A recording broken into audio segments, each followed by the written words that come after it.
Greece দেশের Athens শহরের সক্রেটিসের মৃত্যুর বিষয়টা কিন্তু আপনারা সবাই জানেন।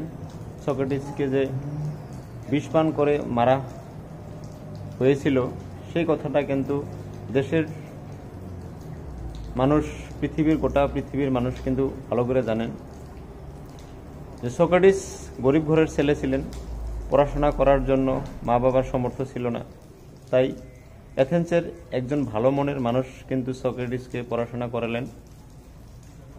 যখন সক্রেটিস পড়াশোনা করে অন্যায়ের প্রতিবাদ করার জন্য এথেন্সের বিভিন্ন পণ্ডিতদের সাথে, শোষণকারী পণ্ডিতদের সাথে মত বিনিময় করছিলেন, তখন কিন্তু পণ্ডিতরা সক্রেটিসের যুক্তিত হার মেনে যান। একটা সময় সেই পণ্ডিতরা কিন্তু সক্রেটিসের শত্রু হয়ে যান।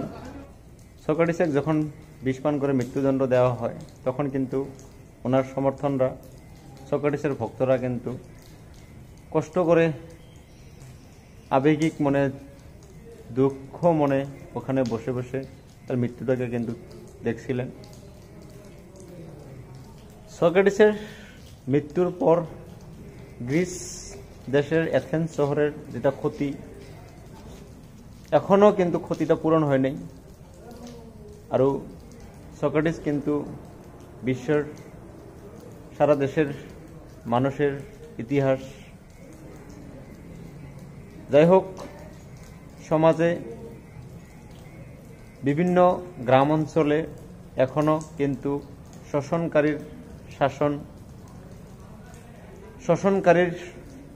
প্রথা কিন্তু এখনও চলে আসে।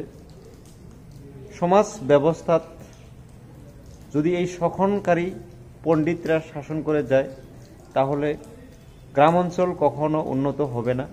গ্রাম অঞ্চল কিন্তু কখনো উন্নতির দিকে এগিয়ে যাবে না। গ্রাম অঞ্চলের মানুষগুলোর মন মানসিকতা কখনো পরিবর্তন হবে না। গ্রাম অঞ্চল কিন্তু খুব শান্তির জায়গা। গ্রাম অঞ্চল মানুষগুলো কিন্তু বেশিরভাগ মানুষ কৃষিজীবী। তারা কৃষিজীবী করে, পশুপালন করে জীবন নির্বাহ করেন, জীবিকা চলান। গ্রাম অঞ্চলের কিছু ভাই বোনেরা উচ্চশিক্ষা লাভ করে দেশের বাইরেও তেনারা চাকরি করেন, চাকরিজীবী ভাইয়েরা বাইরে থাকেন। কিন্তু গ্রাম অঞ্চলের মানুষ, সব মানুষ কিন্তু শিক্ষা দীক্ষাত আগ্রহী হন না। তাই গ্রাম অঞ্চল এখনও কিন্তু পিছপড়ে আছে। আরও ওখানে এথেন্সের মতো কিছু পণ্ডিতরা এখন পর্যন্ত শাসন করে আছেন। বাস্তব জীবনে যেটাকে আমরা বলি মাতাব্বর দেওয়ানি প্রথা, সমাজে মাতাব্বর এই দেওয়ানি প্রথা যতদিন থাকবে ততদিন কিন্তু সমাজ কখনো এগিয়ে যাবে না, সমাজ কখনো উন্নতির দিকে এগিয়ে যাবে না।